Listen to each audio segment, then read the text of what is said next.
আসসালামু আলাইকুম গাইস কি অবস্থা, কেমন আছেন সবাই? তো অনেক দিন যাবত ভাবতেছি যে আমি খেজুরের মাজরার পাশে যেহেতু আছি, একদিন খেজুরের মাজরা যাইয়া ভিডিও করে আপনাদেরকে দেখাই যে ওই মাজরাগুলো কেমন হয়, আর ওই মাজরার গাছগুলো কেমন হয়, খেজুরগুলো কেমন হয়, প্রত্যেকটা জিনিস আপনাদেরকে দেখাবো।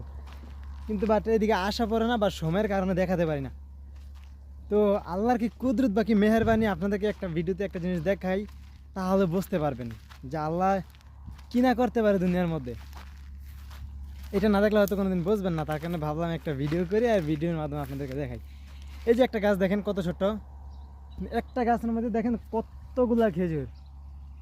এগুলো এখন ছোট ছোট, বাট কিছুদিন সময় লাগবে একটু বড় হতে। তো এত ছোট একটা গাছের মধ্যে দেখেন কত শত খেজুর, কত হাজার হাজার খেজুর। তো ওই জিনিসগুলো কল্পনা করলে আমরা মনে করেন কোনোদিন আল্লাহর তারিফ করে শেষ করতে পারবো না। তো ভিডিওটা কেমন লাগলো অবশ্যই কমেন্ট করে জানাবেন। মানে সংক্ষিপ্তভাবে আপনাদেরকে দিলাম আর কি। দেখেন হাজার হাজার খেজুর গাছের জায়গায়।